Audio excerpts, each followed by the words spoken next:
আল্লাহ রাব্বুল আলামিন নবীকে ডাক দিয়ে বলেন, নবী গো, আপনি আপনার উম্মতদের কি জানায় দেন না আমি রবের পক্ষ থেকে চূড়ান্ত ফয়সালা।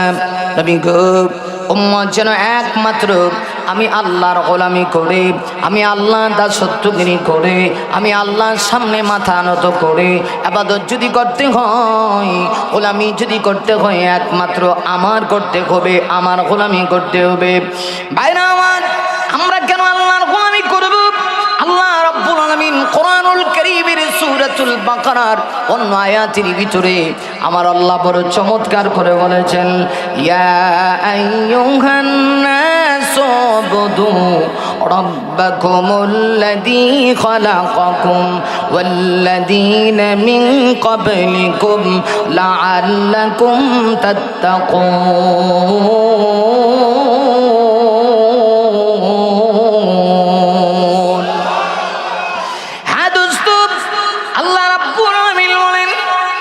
পৃথিবীর মানুষ, উবুদু, তোমরা ইবাদত করো, রাব্বাকুম, তোমাদের রবের ইবাদত।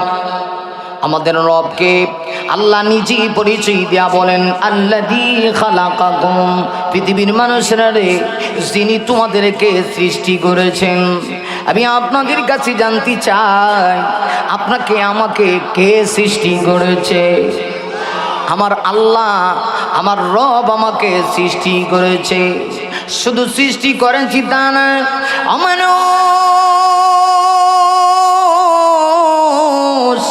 আল্লাহ পৃথিবীতে যত বস্তু সৃষ্টি করেছেন, সব বস্তুকে আল্লাহ সৃষ্টি করেছে তোমার আমার গোলামির জন্য।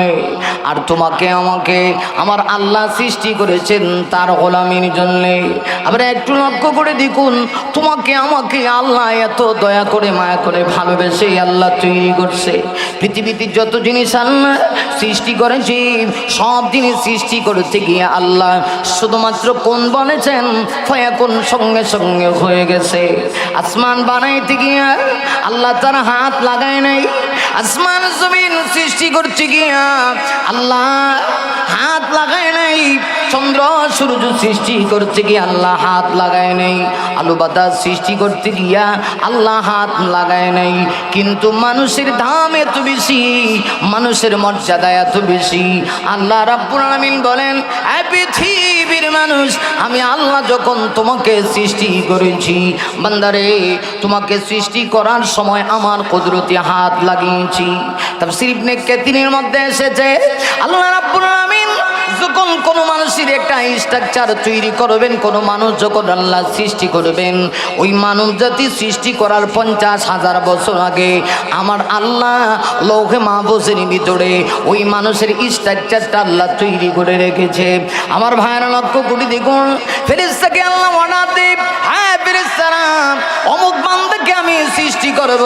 ফেরেশতারা আল্লাহকে জিজ্ঞাসা করে, ওগো প্রভু, আপনি যে তাকে সৃষ্টি করবেন, চেহারা কেমন হবে, হাতগুলি কেমন হবে, পাগুলি কেমন হবে, আঙ্গুলগুলির জায়গায় কি ঠিকঠাক মতো দিব কিনা, চোখের জায়গায় চোখ দিব কিনা। আল্লাহ এভাবে যখন আল্লাহকে প্রশ্ন করতে থাকে, আল্লাহ রাব্বুল আলামিন তখন ফেরেশতাদেরকে জবাব দিয়া বলেন, হ্যাঁ ফেরেশতারা, এত কিছু প্রশ্ন করার দরকার নাই। আমি আমার বান্দা সৃষ্টি করার 50,000 বছর আগে, ওরে মানুষ, আমি আল্লাহ আমার বান্দার স্ট্রাকচার তৈরি করে লৌহে মাহফুজে এঁকে রেখেছি। ওই লৌহে মাহফুজের দিকে তাকাও, আর যেখানে যা আছে তা হুবহু ফিটিং করে দাও। তবে শুনে নাও, চেহারাটা কিন্তু তোমাদের হাতে লাগাইবা না, চেহারাটা তোমাদের হাতে বানাইবা না। অমানুষ, তোমার আমার এত দাম। আল্লাহ ফেরেশতাদেরকে ডেকে ডেকে বলেন, ফেরেশতারা রে, আমি আমার বান্দার চেহারাটা নিজের হাতটা দিয়ে আমি আল্লাহ তৈরি করব। এর কারণ কি জানুনি? বান্দা একমাত্র আমি আল্লাহর কুদরতি পায়ে সেজদা দিবে, আমি ছাড়া আর কাহারও সামনে মাথা নত করবে না। এই কপাল দিয়া বান্দা একমাত্র আল্লাহর গোলামি করবে, এটা আল্লাহর পক্ষ থেকে বান্দার কাছে পাওনা। কিন্তু দুঃখজনক হলে সত্য, মানুষ এত বড় নিমক খারাপ, আল্লাহ সৃষ্টি করে তাকে দুনিয়াতে পাঠাইলেন, কিন্তু এই মানুষ আল্লাহকে সেজদা না দিয়া বাবার সামনে গিয়া সেজদা দে। আল্লাহ ডাক দিয়ে বলে, পৃথিবীর মানুষ, আমি রবের পক্ষ থেকে চূড়ান্ত ডিসিশন, আমাদের যদি করতে হয়, গোলামি যদি করতে হয়, দাসত্বগিরি যদি করতে হয়, একমাত্র আমি রবের করবা। এর কারণ হলো আল্লাযী খালাকাকুম, আমি তো সেই রব তোমাদেরকে সৃষ্টি করেছি। মারহাবা। কষ্ট হয়, বিরক্ত হন, এটা আল্লাহর পক্ষ থেকে বান্দার কাছে পাওনা। বান্দা একমাত্র ইবাদত করবে রব কার? আল্লাহ। কোন রব? যিনি আপনাকে আমাকে সৃষ্টি করেছেন। শুধু কি আমাদেরকে সৃষ্টি করছেন না, ওয়াল্লাযীনা মিন ক্বাবলিকুম, আল্লাহ বলেন তোমাদের পূর্ববর্তীগণকেও আমি আল্লাহ সৃষ্টি করেছি। যদি রবের ইবাদত করো তাহলে লাআল্লাকুম তাত্তাকুন, তুমি মুত্তাকি হতে পারবে। তাহলে বুঝলাম, প্রথম কথা হলো সূরা বনী ইসরাঈলের 30 নম্বর আয়াতের প্রথম অংশে আল্লাহ বলেন যে আমি রবের পক্ষ থেকে চূড়ান্ত ফয়সালা, ইবাদত একমাত্র আমার হবে। আমরা আল্লাহর ইবাদত করব কেন? যিনি আমাদেরকে সৃষ্টি করেছেন। শুধু আমাদেরকে তা না, আমাদের পূর্ববর্তী যারা ছিল তাদেরকেও সৃষ্টি করেছেন। অতএব এটা আল্লাহর পক্ষ থেকে বান্দার কাছে পাওনা, বান্দা একমাত্র আল্লাহর ইবাদত করবে। এটা আল্লাহর পক্ষ থেকে বান্দার কাছে পাওনা, আল্লাহর পাওনা, আল্লাহর হক, বান্দা ইবাদত করবে একমাত্র কার? আমার ভাইরা, এরপরে এটা আমার মূল সাবজেক্ট না, এর পরের অংশের ভিতরে আল্লাহ আরেকটা হকের আলোচনা করছেন। খুব গভীর মনোযোগ দিয়ে শুনতে হবে।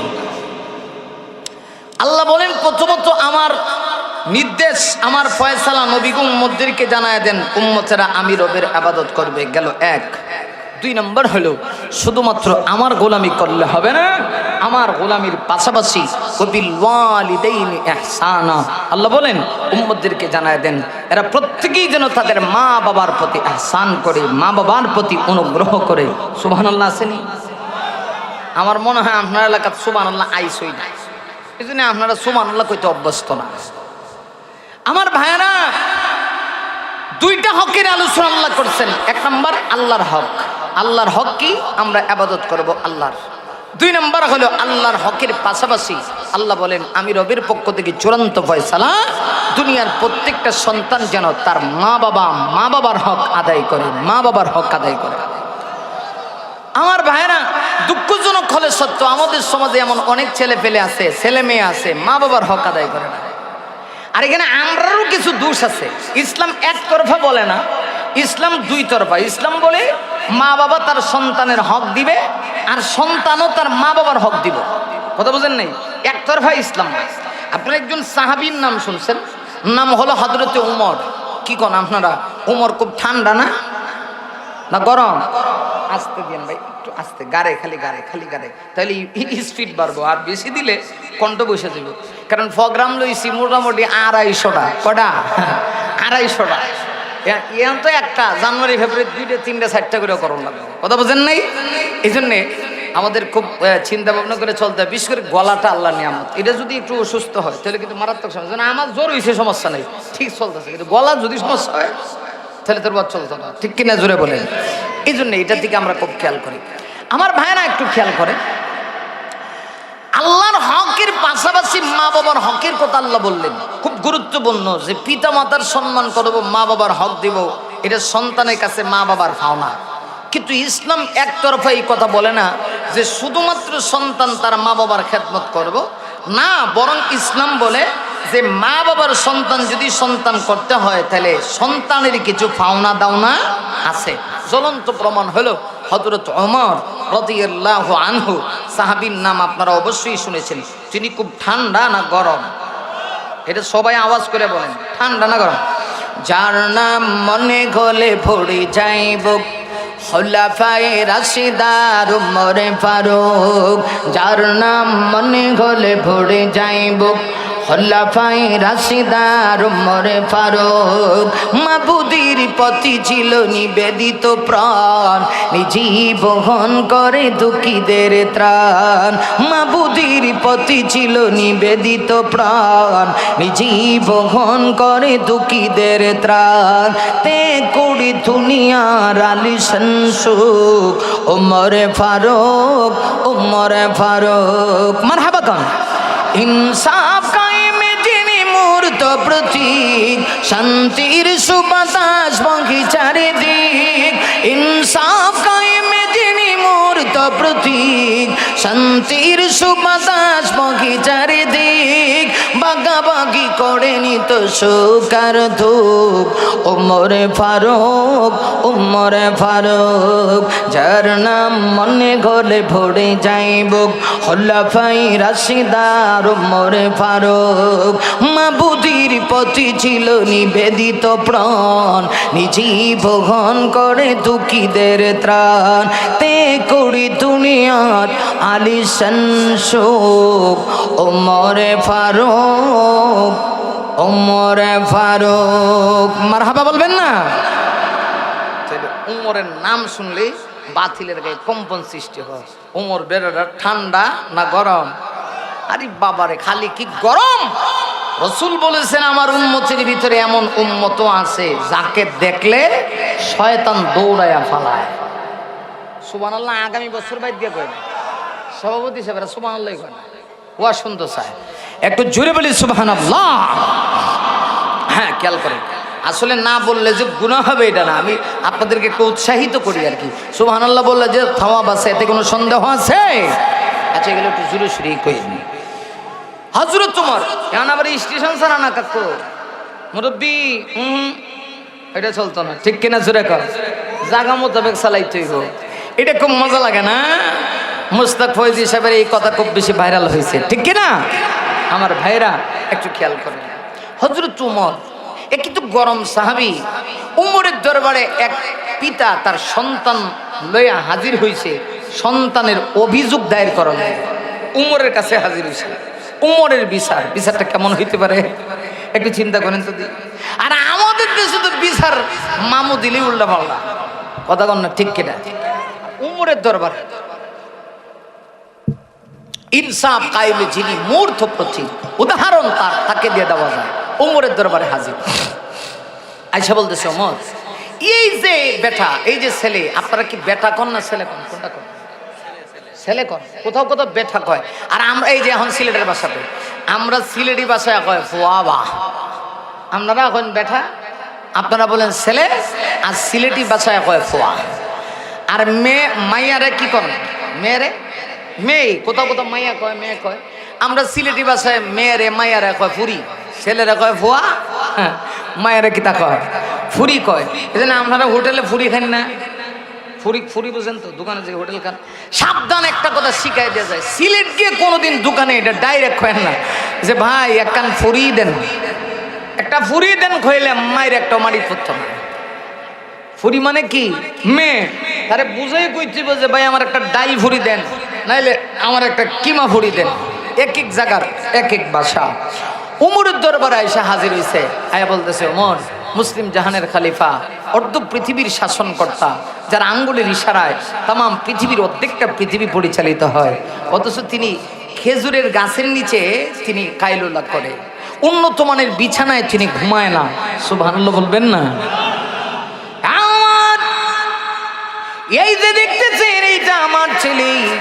আমি এসেছি আপনার কাছে আমার এই সন্তানের অভিযোগ দেন করার জন্য।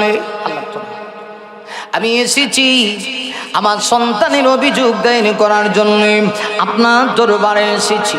হযরত তোমার আশ্চর্য হয়ে গেলেন, সাহস কত! ওমর কয়, সন্তানের নামে আমার কাছে অভিযোগ করবা? কহ কেন, কি হয়েছে? উমরকে লোকটা জিজ্ঞাসা করে, ওমর আপনার ইসলাম কি বলে? একতরফা ভাবে শুধু কি মা বাবা তার সন্তানের হক দিবে, না সন্তানেরও কিছু পাওনা দাওনা আছে? সুবহানাল্লাহ জোরে বলো। এই সম্পর্কে জানতে চাই। হযরত উমর বলেন, ঠিক আছে বলো কি হয়েছে, তোমার বেটা তোমার ছেলে কি করছে একটু বলো। লোকটা বলতেছে, ওমর মুসলিম জাহানের খলিফা ওমর, শুনুন আমার এই সন্তান আমার হক তো দেই না, এমনকি তার মায়ের হক, আমার স্ত্রীর হকও সে দেয় না। এই ব্যাপারে আপনার ইসলাম কি বলে আমাকে একটু বলে। হযরত ওমর বলে ঠিক আছে, বিচার হবে, তবে এর আগে তার বক্তব্য শুনি। তোমার ছেলের নামে যে তুমি অভিযোগ করতেছো, ওমর জিজ্ঞাসা করে বাবা তোমার সন্তানকে জিজ্ঞাসা করে, এই ছেলে তোমার বাবা তোমার নামে যে অভিযোগ করতেছে এটা কি সত্য? তখন ছেলেটা জিজ্ঞাসা করে, ওমর মেহেরবানি করে আমি সাহস করে আপনাকে একটা কথা জিজ্ঞেস করি, আমি জানতে চাই ইসলাম কি একতরফাই কথা বলে যে সন্তান তার মা বাবার হক দিবে, নাকি মা বাবার কাছেও সন্তানের কিছু পাওনা দাওনা আছে? এই ব্যাপারে আপনার ইসলাম কি বলে একটু বলুন। খুব গভীর মনোযোগ খেয়াল করেন, গ্রামের লোকেরা এটা জানা খুব জরুরি। আমরা মনে করি যে সন্তান জন্ম দিলাম, সন্তান বড় হইল, কিছু সম্পদের মালিক বানায় দিলাম, অথবা টাকা পয়সা খরচ করে তাকে বিদেশে পাঠিয়ে দিলাম, তাহলে আমার সন্তানের হক আদায় হয়ে গেল। বিষয়টা কিন্তু এমন না, বরং আরো কিছু হক আছে যেগুলি আমি দেই না, এই জন্য আমার সন্তান আমার হক আদায় করে না।